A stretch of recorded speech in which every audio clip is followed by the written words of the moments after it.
Hello बच्चों, कैसे हो आप सब। चलिए बेटा, मैं Shiv Prakash Patil, mentor of physics, बेटा आप लोगों के लिए से एक बार आपके अपने चैनल द सिलेक्शन अड्डा पर लोगों का बहुत बहुत स्वागत करता हूं। तो बेटा हम लोग आज एक ऐसे टॉपिक को, एक ऐसे चैप्टर की शुरुआत करने जा रहे हैं जो हमारे जेई के एस्पिरेंट हैं या जो हमारे नीट के एस्पिरेंट हैं, दोनों के लिए बहुत ही ज़्यादा हेल्पफुल साबित होने वाला है। फुल बेटा इसलिए क्योंकि इस चैप्टर से आपकी मिनिमम अगर क्वेश्चन की बात करें तो मिनिमम क्वेश्चन आपका एक क्वेश्चन आपका जरूर आता है।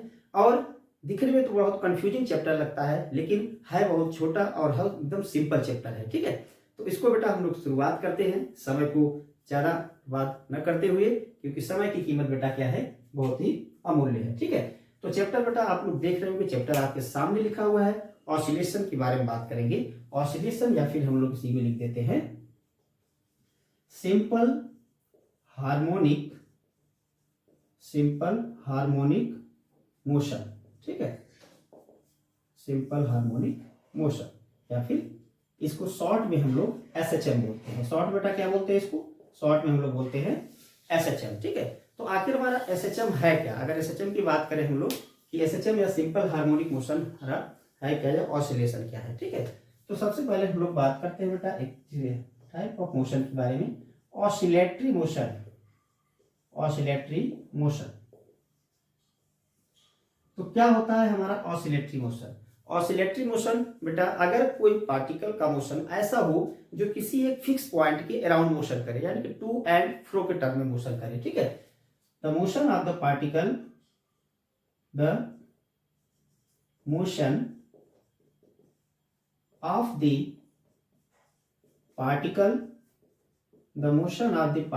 in to and fro of a fixed point। किसी एक फिक्स्ड पॉइंट के इधर उधर अगर मोशन हो तो उसको बेटा हम लोग क्या बोलते हैं, ऑसिलेटरी मोशन बोलते हैं। इसके साथ साथ आप लोग और टाइप के मोशंस पढ़े होंगे, जैसे आप लोग ने देखा लीनियर मोशन होता है। लीनियर मोशन किसको बोलते हैं, लीनियर या यूनिफॉर्म मोशन हम लोग बात करें तो यूनिफॉर्म मोशन क्या होता है, एक फिक्स टाइम इंटरवल में फिक्स डिस्प्लेसमेंट ट्रेवल करे। इसके साथ साथ आप लोग नॉन यूनिफॉर्म में देखा होगा, जो इक्वल टाइम या अनइक्वल डिस्प्लेसमेंट हो। एक आप लोगों ने पीरियोडिक मोशन भी देखा होगा। पीरियोडिक मोशन का बेटा क्या होता है, पीरियोडिक मोशन इसको बोलता है the motion of the particle that repeats its path after a fix time interval. ठीक है, यानी कि फिक्स टाइम इंटरवल के बाद अगर कोई पार्टिकल अपने मोशन को बार बार रिपीट कर रहा है, बार बार दोहरा रहा है, तो उसको बेटा हम लोग क्या बोलते हैं, पीरियोडिक मोशन बोलते हैं। ठीक है, अच्छा पीरियोडिक मोशन में जैसे हमारे प्लैनेट्स है, सोलर सिस्टम की बात करें तो प्लैनेट्स हमारे क्या है, वो क्या करते हैं, सन के अराउंड चारों तरफ घूमते रहते हैं आपका। अच्छा इसके साथ साथ आप लोगों ने एक और टाइप का मोशन देखा होगा, सर्कुलर मोशन। सर्कुलर मोशन क्या होता है हमारा, when a particle moves around in a circular path. ठीक है, अगर किसी पार्टिकल का मोशन ऐसा हो जो कि एक सर्कुलर पाथ पर मूव करे, सर्कुलर पाथ पर, उसको बेटा हम लोग क्या बोलते हैं, सर्कुलर मोशन। अच्छा every circular motion is the periodic motion, but it is not necessary to the every periodic motion is the circular motion. ठीक है, तो ये सब बेटा छोटे छोटे पॉइंट्स है जिनको आप लोगों को याद भी रखने चाहिए। हालांकि वो सब हमारे भी यहाँ की नहीं है, यहाँ पे हम लोग केवल बात करेंगे बेटा ऑसिलेटरी मोशन का, और इसका जो एक नंबर कम से कम एक नंबर है, 2 नंबर की बात की। अच्छा ये चैप्टर आपके एडवांस के लेवल के भी है, इससे क्वेश्चन बनते हैं, उस पर बेटा हम लोग फोकस करेंगे। ठीक है, तो ये तो हो गया ऑसिलेटरी मोशन। अगर बेटा इसके एग्जाम्पल्स की बात करें तो एग्जाम्पल बहुत प्यारे प्यारे एग्जाम्पल हैं, आप लोग जानते भी होंगे। जैसे एक तो हमारा होता है स्विंग। स्विंग मतलब झूला, देखते हो ना, झूले में बैठाकर, ठीक है, ऐसे खींचते हैं फिर छोड़ देते हैं। ठीक है, तो झूला क्या करता है बेटा, एक फिक्स पॉइंट के दोनों तरफ इस तरीके से ऑसिलेट करना शुरू कर देता है। स्विंग होगा आपका। स्प्रिंग में जो मोशन होती है, स्प्रिंग, ठीक है, वर्टिकल स्प्रिंग या स्प्रिंग, जैसे कि स्प्रिंग है, इस तरीके से हमने इसको खींचा और छोड़ दिया तो आप देखोगे स्प्रिंग ऐसे ऑसिलेट करेगा। ठीक है, वाइब्रेशन इन स्ट्रेस्ड स्ट्रिंग। अगर एक स्ट्रिंग में, स्ट्रेस्ड स्ट्रिंग में भी जो वाइब्रेशन करते हैं तो वो एक ऑसिलेटरी मोशन के एग्जाम पे ही हम कंसीडर कर सकते हैं। जैसे गिटार होता है ना हमारा, तो गिटार में जो देखो आप पतले पतले स्ट्रिंग्स लगे होते हैं, उनको क्या करते हैं, उनमें हम लोग डिस्टर्बेंस ही तो करते हैं, और उस डिस्टर्बेंस के कारण क्या होता है, आपका उसमें वाइब्रेशन होता है। तो इसको भी हम लोग क्या करते हैं, एक ऑसिलेटरी मोशन में कंसीडर किया जा सकता है। ठीक है, अब इसके साथ साथ बेटा अगर हम लोग बात करें अपने मेन टॉपिक या मेन फोकस पर आए, इसको हम लोग सिंपल हार्मोनिक मोशन क्यों बोलते हैं? देखो सिंपल हार्मोनिक मोशन के पीछे का एक ही रीजन है कि अगर इस पाथ को रिपीट करते हुए पार्टिकल बार बार एक फिक्स इंटरवल के बीच में ही काम कर रहा है, जैसे अगर इसकी वैल्यू अगर हम लोग देखें तो इसका अगर ग्राफ बनाए सिंपल हार्मोनिक का ग्राफ कैसा होता है, ठीक है, तो सिंपल हार्मोनिक मोशन का ग्राफ हमारा कुछ इस तरीके से होता है, यानी कि एक वैल्यू इसकी 0 होती है, फिर मैक्सिमम 0, ठीक है, 0, फिर यहाँ पे पीक वैल्यू मिलती है, फिर यहाँ पे 0, ठीक। तो इस पर अगर हम ऑसिलेटरी मोशन या मोशन ऑफ द पेंडुलम की बात करें बेटा तो इसी से रिलेट करते हैं, ठीक है, इसी से हम लोग क्या करें, इसको रिलेट कर सकते हैं। जैसे इस पार्टिकल को, अगर आपका पार्टिकल यहाँ पर है तो ये पोजीशन इसकी बोली जाती है मेन पोजीशन। कौन सी पोजीशन है बेटा? ये पोजीशन इसकी बोली जाएगी मेन पोजीशन। इसको हमने मान लो यहां तक डिस्प्लेस किया, फिर यहां से हमने रिलीज कर दिया तो ये कुछ इधर चला जाएगा, ठीक है, यानी कि ऐसे क्या करेगा, ये मोशन करेगा।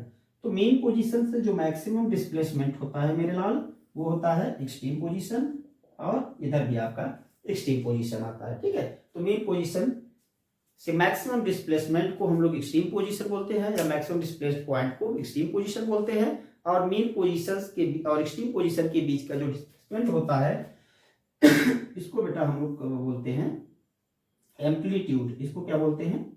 एम्पलीट्यूड, यानी कि ए से। अच्छा, ये एम्पलीट्यूड बार आपका यहाँ पे एक्सट्रीम पर मैक्सिमम हो जाएगा, फिर कम होता रहता है, ठीक है। इधर भी आपका एम्पलीट्यूड बोला जाएगा, इधर भी एम्पलीट्यूड बोला जाएगा। अच्छा, किसी किसी बुक में आप देखते हो इधर प्लस और इधर माइनस करके कैसे कंसीडर किया जाता है, तो इसके लिए कंफ्यूज होने की आपको जरूरत बहुत ज्यादा नहीं है, ठीक है। मेन पोजीशन इस तरफ अगर हम प्लस ले रहे हैं तो बेसिकली डायरेक्शन बता रहा है कि मेन पोजीशन की किस तरफ आपका डिस्प्लेसमेंट हो रहा है, ठीक है। अब अगर इसको हम कोरिलेट करें यहाँ से, तो इसकी भी वैल्यू देखो बेटा 0 से 1 के ही बीच में बिलोंग कर रही है। और अगर हम अपने ट्रिग्नोमेट्री में ले तो वैल्यू 0 से 1 किसकी बिलोंग करती है? -1 के टर्म में केवल साइन और कॉस का, ठीक है। अच्छा, इसका अगर बेटा इक्वेशन हम लोग लिखते हैं, अब ये दोनों एक ही तरह लाइज कर रहे हैं। ये देखो मेन पोजीशन हो गया, ये एक्सट्रीम पोजीशन हो गया, फिर ये मेन पोजीशन, फिर ये दूसरे डायरेक्शन में आया एक्सट्रीम पोजीशन, और ऐसे क्या है, ये फिर मेन पोजीशन हो जाएगा, ये हर बार रिपीट कर रहा है, ठीक है। तो अगर इसका हम डिस्प्लेसमेंट का इक्वेशन बनाएं, सपोज दैट, ठीक है, इसका एम्पलीट्यूड क्या हो रहा है? ये एम्पलीट्यूड है जो कि इससे मान लो थीटा एंगल बनाते हुए चल रहा है, इधर वैल्यू क्या है? एक्स है, ठीक। तो अगर ये हम कंसीडर करें इसको, मान लो क्या है, या इधर थीटा ले लो, कोई दिक्कत नहीं, चाहे इधर लो चाहे उधर लो, एक्स या वाई के टर्म में आपका आएगा, ठीक। ये क्या है? ये हमारा ये एम्पलीट्यूड है, और ये क्या है? ये एंगुलर वेलोसिटी दे रहा है आपको। तो यहां से अगर बेटा आप लोग देखो तो यहां से आपको ये देखने को मिलेगा कि ये जो ऑब्जेक्ट की वेलोसिटी है, हम लोग लिखे तो साइन थीटा की वैल्यू क्या आएगी? साइन थीटा की वैल्यू हमारी होती है परपेंडिकुलर अपॉन हाइपोटेन्यूस, यानी कि एक्स बाई ए। तो एक्स की वैल्यू क्या हो जाएगी? ए साइन थीटा। अच्छा, थीटा हमारा क्या होता है? अगर एंगुलर वेलोसिटी की बात करें तो एंगुलर वेलोसिटी होती है हमारी एंगुलर डिस्प्लेसमेंट अपॉन टाइम। तो एक्स को हम लोग ए साइन ओमेगा टी भी लिख सकते हैं, क्यों? क्योंकि थीटा की वैल्यू क्या होती है? ओमेगा टी होता है, या ओमेगा स्क्वायर टू हम लोग लिखते थे ना सर्कुलर मोशन को, थोड़ा सा आप याद करो, थीटा बाई टी, तो यहाँ से ओमेगा टी आ जाएगा। तो ये बेटा क्या होती है? ये एसएचएम की या हमारे ऑसिलेशन की डिस्प्लेसमेंट होती है, इसी को बोलते हैं डिस्प्लेसमेंट। अच्छा, किसी किसी बुक में आप देखोगे y square to A sine omega t भी लिखा रहता है, तो आपको कंफ्यूज होने की जरूरत नहीं है। अगर एंगल हम ये लेंगे तो Y square to A sine omega T आ जाएगा, ठीक है। तो वो डिपेंड करता है कि किस पर हम लोग वैल्यू या किसे कंसीडर कर रहे हैं। तो आप चाहे एक्स के टर्म में याद रखो या वाई के टर्म में याद रखो, कोई बहुत ज्यादा डिफरेंस आपको देखने को इसमें नहीं मिलता, ठीक है। तो ये बेसिकली क्या है? ये इसके डिस्प्लेसमेंट का इक्वेशन है।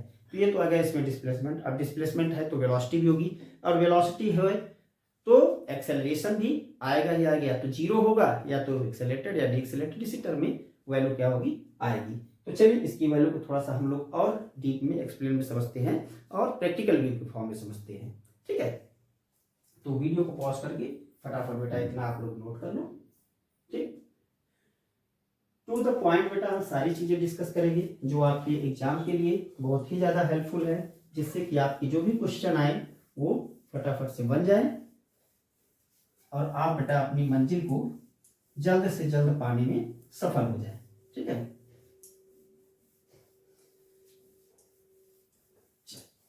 तो अब आगे हम लोग देखते हैं। जैसे बेटा अगर मान लो सपोज करिए कुछ देर के लिए हमने एक स्प्रिंग लिया ऐसे, इस स्प्रिंग को यहाँ पे हमने फिक्स कर दिया ऐसे। यहाँ पे हमने क्या किया, एक ब्लॉक जिसका मास m है यहाँ पे से लगा दिया। अगर इस स्प्रिंग को हम इधर डिस्प्लेस करके इतना लाएं, ठीक है, इतना हमने क्या किया, इसमें डिस्प्लेसमेंट दे दिया x मान लो, और यहाँ पे लाने के बाद इसको रिलीज कर दी, तो इस स्प्रिंग की मोशन कैसी होगी, ऊपर नीचे वाइब्रेट करेगी, क्यों करेगी ना, यानी कि कोई ना कोई एक फिक्स पॉइंट की ये दोनों तरफ मोशन करना शुरू कर दी। अच्छा, डिस्प्लेसमेंट तो हम नीचे दे रहे हैं, तो ये ऊपर क्यों जा रही है, इसके पीछे का रीजन क्या है, तो इसके पीछे का रीजन बेटा एक ही है, क्योंकि स्प्रिंग पर कौन सा फोर्स हम कंसीडर यहाँ पे कर रहे हैं, रिस्टोरिंग फोर्स। अब रिस्टोरिंग फोर्स और डिफॉर्मिंग फोर्स क्या होता है, इसको बेटा हम लोगों ने इलास्टिसिटी चैप्टर में बहुत ही अच्छे तरीके से डिस्कस किया है। देखो डिफॉर्मिंग फोर्स क्या होता है, जो किसी को डिफॉर्म करते हैं, किसी ऑब्जेक्ट को फोर्स लगाने पर। रिस्टोरिंग फोर्स क्या होता है, उस ऑब्जेक्ट को जब डिफॉर्मिंग फोर्स हटाए तो पहले वाली कंडीशन पर ला के रख दे।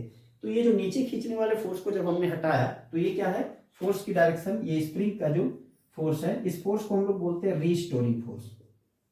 बेसिकली इसी फोर्स को हम लोगों को यहाँ पे कंसीडर करना है, ठीक है, रिस्टोरिंग फोर्स की, ठीक है। अब जितना ज्यादा हम इसको खींचेंगे ये सटाक से उतना जल्दी जाएगा, ठीक है, चाहे आप ऐसे ले लो, चाहे आप स्प्रिंग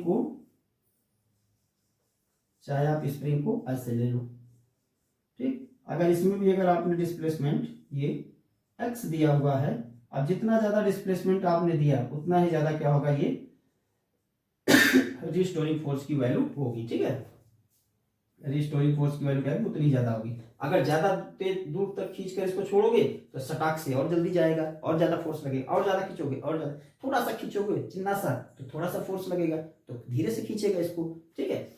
तो यहाँ पे हम बेटा एक इक्वेशन ये लिख सकते हैं, अगर फोर्स और डिस्प्लेसमेंट में रिलेशन लिखे, F directly proportional to x। अच्छा, ये चीज बेटा क्वेश्चन एक आपका जेई मेंस एडवांस में आया था क्वेश्चन, उसमें सरफेस टेंशन से रिलेटेड वो क्वेश्चन था, और उसमें ये प्रूव करना था कि ये जो मोशन है ऑसिलेटरी मोशन है या नहीं, पहली चीज प्रूव करनी थी। तो ऑसिलेटरी मोशन कोई भी चीज है या नहीं इसका पता करने के लिए हमको एक चीज का ध्यान रखना पड़ता है बेटा, कि अगर फोर्स क्या है डिस्प्लेसमेंट के डायरेक्टली प्रोपोर्शनल हमने प्रूव करने में महारत हासिल कर ली, तो आप उसको बोल सकते हो ये मोशन कैसा है बेटा, ऑसिलेटरी मोशन है, ठीक है। तो बस हमको उसमें बेसिकली इतना ही प्रूव करना होता है कि फोर्स क्या है डिस्प्लेसमेंट के डायरेक्टली प्रोपोर्शनल होता है। अच्छा, यहां से प्रोपोर्शनलिटी कांस्टेंट हटाते हैं तो हम लोग लिखते हैं kx, वो भी माइनस, माइनस क्यों, माइनस ये बता रहा है कि फोर्स और डिस्प्लेसमेंट दोनों क्या है, अपोजिट डायरेक्शन में। अच्छा, फोर्स की वैल्यू क्या होती है, ma, mass into acceleration, minus kx, a कितना आ जाएगा, माइनस k बाई m, और ये x, ये जो k बाई m है इसी को हम लोग लिखते हैं ओमेगा स्क्वायर, ये है एंगुलर फ्रीक्वेंसी, तो एक्सेलरेशन हमारा माइनस ओमेगा स्क्वायर x, ठीक। तो आप याद रखेंगे, एक एक्सेलरेशन आप यहाँ पे याद रखेंगे, क्योंकि आगे हम लोग इसको फिर बहुत ही बेहतर तरीके से देखने जा रहे हैं, ठीक है। अच्छा, और SHM क्यों है, SHM के बारे में हम लोगों ने डिस्कस कर लिया है, ठीक है। तो यहाँ से इसकी इक्वेशन बेटा हमको निकल कर मिली। अच्छा, अब हम लोग इसमें डिस्प्लेसमेंट जो वैल्यू हम लोग को निकाला था x इक्वल टू ये साइन ओमेगा टी, उससे वेलोसिटी निकालते हैं, उससे एक्सेलरेशन भी निकालेंगे और देखते हैं कितनी वैल्यू आती है, ठीक है। तो हमारा डिस्प्लेसमेंट कितना था, टू द पॉइंट, बहुत ज्यादा बेटा कोई कचरा नहीं इकट्ठा करूंगा इसमें, केवल वही पॉइंट्स को डिस्कस करूंगा, ठीक है, जो कि आपके एग्जाम से डायरेक्टली रिलेटेड है, ठीक है। डिस्प्लेसमेंट बेटा हम लोगों ने निकाला a साइन ओमेगा टी, ठीक है। अब अगर बेटा हम इसमें वेलोसिटी की बात करें, इसमें वेलोसिटी की बात करें तो वेलोसिटी हमारी कितनी आ जाएगी, तो वेलोसिटी हमारी आएगी बेटा यहाँ पे v इक्वल टू क्या होता है, dx बाई dt, ये तो जानते ही बचपन से पढ़ते चले आ रहे हैं, बचपन से नहीं पढ़ते, मोशन स्ट्रेट लाइन से पढ़ते जा रहे हैं, ठीक है। तो वेलोसिटी कितनी आ जाएगी, d by D T A sine omega T, बस इसको आप कर लो डिफ्रेंशिएट, ये तो कांस्टेंट है बाहर हो जाएगा, d by D T sign omega T. अच्छा, साइन ओमेगा टी का बेटा क्या होता है डिफ्रेंशिएशन, पहले तो साइन ओमेगा टी पूरे का करोगे तो ये आपको मिलेगा कॉस ओमेगा टी, फिर आप लोग करोगे D by D T omega T का, ठीक है। तो ओमेगा टी का वैल्यू कितना आएगा, ओमेगा, तो ये आ जाएगा A omega cos omega T. ये क्या है, ये बेटा ये वेलोसिटी का एक इक्वेशन हमको देखने को मिल गया। अच्छा, इसको हम लोग डिस्प्लेसमेंट के टर्म में अगर लिखें तो ओमेगा कॉस ओमेगा टी को हम लोग क्या लिख सकते हैं, क्या हम लोग under root 1 minus sine square omega t लिख सकते हैं। ये तो वैल्यू होती है कॉस ओमेगा टी की, यानी कि sine square theta equal to cos square theta वाला, वही cos square theta equal to 1 minus sine square theta. अगर इस वैल्यू को हम यहाँ पर पुट कर दें तो वेलोसिटी हमको बेटा कितनी मिल जाएगी, A omega under root 1 minus sine square omega T. अच्छा, अब डिस्प्लेसमेंट देखो कितना है बेटा, x equal to A sine omega T है, तो साइन ओमेगा टी की वैल्यू कितनी आ जाएगी, एक्स बाई ए। तो यहाँ पुट कर दो तो वेलोसिटी हमारा आ जाएगा A omega under root 1 minus X square by A square. अच्छा, इसको हम लोग सॉल्व करते हैं तो इसको सॉल्व करने पर हमको मिलेगा A square minus X square upon A square. A square इस रूट के बाहर आ जाएगा और बाहर वाले ए को कैंसिल कर देगा, तो हमारा जो फाइनल वेलोसिटी निकल कर आया बेटा वो निकल कर आया ए स्क्वायर माइनस एक्स स्क्वायर। ठीक है, omega A square minus X square, ये डिस्प्लेसमेंट के टर्म में वेलोसिटी हो गई। अच्छा बेटा, अगर एक चीज इसमें आप ध्यान दो कि अगर हम बोले कि x की वैल्यू 0 है तो v कितना आएगा, क्या v मैक्सिमम आएगा, वो कितना होगा, a ओमेगा होगा। इसका मतलब क्या है कि अगर ये मीन पोजीशन है, ये एक्सट्रीम पोजीशन है, ये भी एक्सट्रीम पोजीशन है, ठीक, तो पार्टिकल का जो डिस्प्लेसमेंट x होगा वो कहाँ पर होगा, वो यहाँ पर होगा। ठीक है, तो यहाँ पर डिस्प्लेसमेंट x है तो यहाँ पे वेलोसिटी क्या होगी, 0 होगी, यानी कि मीन पोजीशन पर देखो बेटा आपकी वेलोसिटी क्या है, 0 है। लेकिन अगर इसी केस में बेटा हम ये ले लें, ठीक है, कि x की वैल्यू a ले लें, यानी कि पार्टिकल अगर आपका ये है एक्सट्रीम पोजीशन पर है तब कितना आ जाएगा, तब अगर v आप देखो तो 0 है, A square minus A square 0, it means 0, यानी कि यहाँ पे जो वेलोसिटी है वो 0 होगी। अच्छा, मीन पोजीशन पर वेलोसिटी मैक्सिमम होती है, एकदम सब जितनी पॉइंट बता रहा बेटा दिमाग में एकदम उतार लो, मीन पोजीशन पर वेलोसिटी मैक्सिमम होती है, एक्सट्रीम पोजीशन पर वेलोसिटी 0 होती है। मतलब मेन पोजीशन समझ लो, झूले को आप पकड़ कर ऐसे खींचे, जहां तक खींचना है आपको वो एक्सट्रीम पोजीशन, तो यहाँ पे वेलोसिटी क्या है, 0। फिर जैसे आप छोड़ोगे मेन पोजीशन पर जैसे पहुंचेगा वेलोसिटी क्या हो जाएगी, आपकी वेलोसिटी आपकी वहां पे मैक्सिमम होगी। अच्छा, यहाँ पे वेलोसिटी मैक्सिमम है तो यहाँ पे काइनेटिक एनर्जी भी क्या होगी, मैक्सिमम होगी। पोटेंशियल की बात करें बेटा तो काइनेटिक मैक्सिमम पोटेंशियल 0। ठीक है, यहाँ पे अगर बेटा बात करें हम लोग काइनेटिक एनर्जी की तो काइनेटिक एनर्जी भी आपकी क्या होगी, 0 होगी। पोटेंशियल एनर्जी क्या हो जाएगी बेटा, मैक्सिमम हो जाएगी। इतने होगी, आगे हम लोग डिस्कस करेंगे इसको।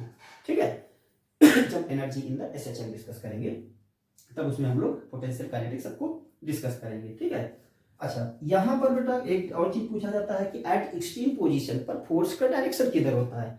फोर्स का डायरेक्शन बेटा आप ध्यान रखना हमेशा मेन पोजीशन की ओर रहेगा, और जिधर फोर्स की डायरेक्शन रहेगा उधर ही आपका एक्सेलरेशन की डायरेक्शन रहेगा। ठीक है, सारे के सारे पॉइंट बेटा क्लियर है, आई थिंक कि लोगों को क्लियर है, क्योंकि इसमें बहुत बड़े ऐसे कोई पॉइंट नहीं है जो कि काफी आपको कंफ्यूजन क्रिएट करे। ठीक है, मैंने सारे पॉइंट आपको बहुत ही सिंपल लैंग्वेज में बताया है। तो ये तो हो गई हमारी वेलोसिटी। अब हम लोग बात करते हैं इसके बाद एक्सेलरेशन की, फिर उसके बाद देखते हैं एक दो क्वेश्चंस को। ठीक है, चलिए तो वीडियो को पॉज करके बेटा एक बार आप लोग इरेज कर दो, सॉरी नोट कर लो, तब तक हम इसको इरेज कर लेते हैं।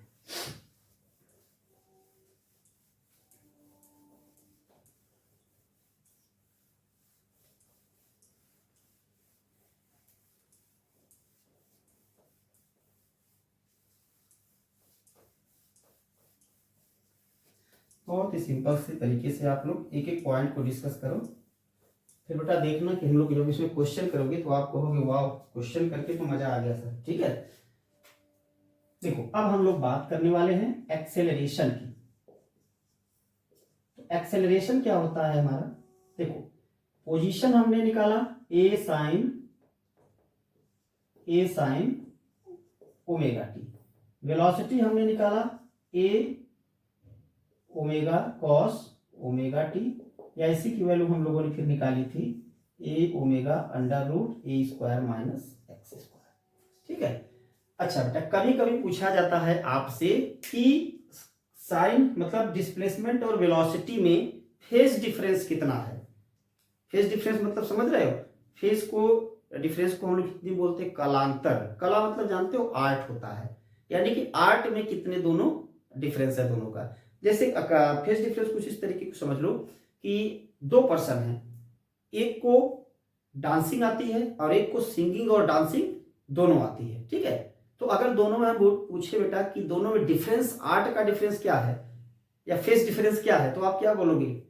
सिंगिंग का, क्योंकि डांसिंग दोनों में कॉमन है, एक को सिंगिंग नहीं आती, इस वजह से वही क्या है, फेस डिफरेंस। तो सेम इसी चीज में हम लोग क्या देखते हैं कि फेस डिफरेंस की बात करें तो x equal to A sine omega T है, लेकिन v इक्वल टू क्या है, ए कॉस ओमेगा टी। अगर कॉस ओमेगा टी को साइन में लिखेंगे तो इसको पाई बाय 2 करना पड़ेगा, हमको डिफरेंस करना पड़ेगा, ठीक है। तो पाई बाय 2 का क्या है बेटा, डिफरेंस है यहाँ पे। अब हम लोग एक्सेलरेशन की बात करते हैं, तो एक्सेलरेशन हमारा होता है dv बाई dt। अच्छा, लिख लेते हैं। अब ये सब तो बच्चों वाले चिंदी चिंदी काम है, इनको तो मेरे शेयर कर ही डालेंगे सभी लोग। तो ये ए ओमेगा होगा, अच्छा, D by D T cos omega T, ठीक है। अच्छा, कॉस ओमेगा टी को अगर आप लोग डिफ्रेंशिएट करो तो आपको क्या देखने को मिलेगा, माइनस ओमेगा टी का ओमेगा आ जाएगा, कॉस ओमेगा टी का साइन ओमेगा टी। तो इसको आप लिख सकते हो माइनस ए ओमेगा स्क्वायर, ठीक है। क्या लिखोगे, A omega square sine omega T. तो ए की वैल्यू कितनी आ जाएगी, minus omega square A sine omega T. तो ए की वैल्यू आ जाएगी माइनस, अच्छा ये वैल्यू क्या है, ये साइन ओमेगा टी एक्स है, तो ये हो जाएगा ओमेगा स्क्वायर एक्स। यही बेटा क्या हो जाएगा हमारा, यही हमारा एक्सेलरेशन की वैल्यू हो जाएगी, ठीक है। यही हमारी एक्सेलरेशन की वैल्यू हो जाएगी। अच्छा, फोर्स की डायरेक्शन में ही एक्सेलरेशन की डायरेक्शन होगी। अगर एक्स की वैल्यू हम क्या ले ले बेटा, 0 ले लें। अच्छा, इधर देख लेते हैं हम लोग, यहाँ पे हमने क्या निकाला कि ए की वैल्यू हमारी है माइनस ओमेगा स्क्वायर एक्स। अगर हम बोले बेटा यहाँ से कि एक्स की वैल्यू हमने कितनी ले ली, एक्स की वैल्यू अगर हमने बोला एक्स की वैल्यू हम यहाँ पे अगर 0 ले रहे हैं तो ये एक्सेलरेशन भी क्या आएगा, 0 आ जाएगा। अगर बेटा हम लोग एक्स की वैल्यू ए कंसीडर कर ले तो जो एक्सेलरेशन है माइनस ओमेगा स्क्वायर ए, यानी कि ये मैक्सिमम होगा। माइनस देखो क्या होता है, एम्पलीट्यूड के अपोजिट, यानी कि जिधर फोर्स लगेगा उधर ही हमारा क्या है, एक्सेलरेशन होगा। और एट मीन पोजीशन पर बेटा क्या होता है, एक्सेलरेशन 0 होता है। ये चीज आप लोग याद रखेंगे, ठीक है। अब हम लोग बेटा करते हैं यहाँ पे क्वेश्चन और देखते हैं कैसे फटाफट आप लोग क्वेश्चन कर ले जाओगे, ठीक है।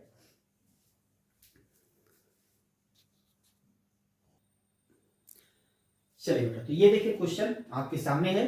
क्वेश्चन में क्या कहा जा रहा है, क्वेश्चन ये कह रहा है कि a particle execute SHM with an amplitude of 5 centimetre, यानी कि एम्पलीट्यूड की जो इसकी वैल्यू है बेटा, वो एम्पलीट्यूड कितना है, वो है 5 सेंटीमीटर, ठीक है।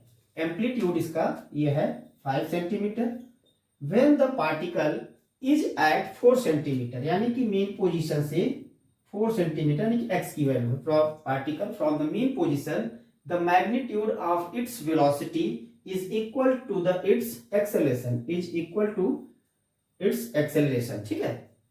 then its time period, ठीक है। और ये बेटा क्वेश्चन आपका जे 2019 में आया था आपका, ठीक है। तो अब इसको हम लोगों को क्या निकालना है, इसका टाइम पीरियड निकालना है। तो सबसे पहले मैं बेटा चाहूंगा कि वीडियो को पॉज करके आप लोग इसको सॉल्व करके आंसर बताएं। मैं आपके पास समय देता हूं 1 मिनट का, ठीक है। बताइए फटाफट क्या होगा।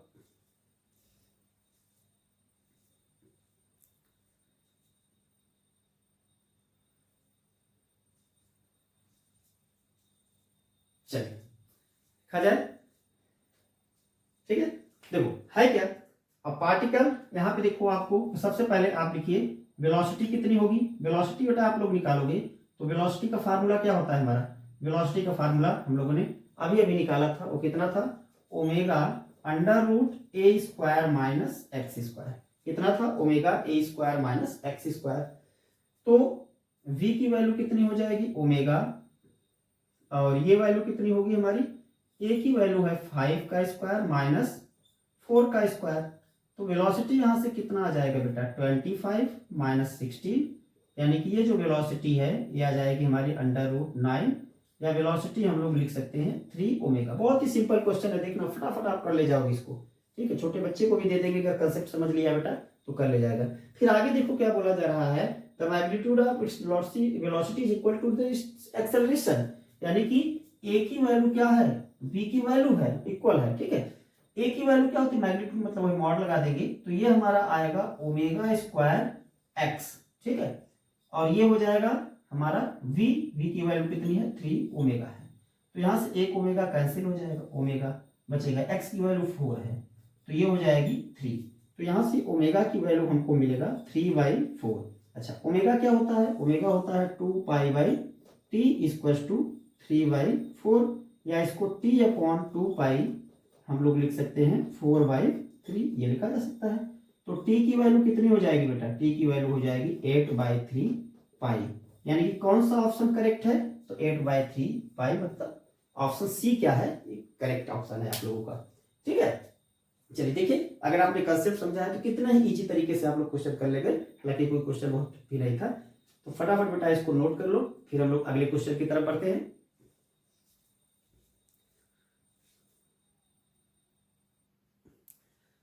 चलिए बेटा ये नेक्स्ट क्वेश्चन है। नेक्स्ट क्वेश्चन देखिए क्या कह रहा है कि a particle executes SHM the graph of velocity as a function of displacement.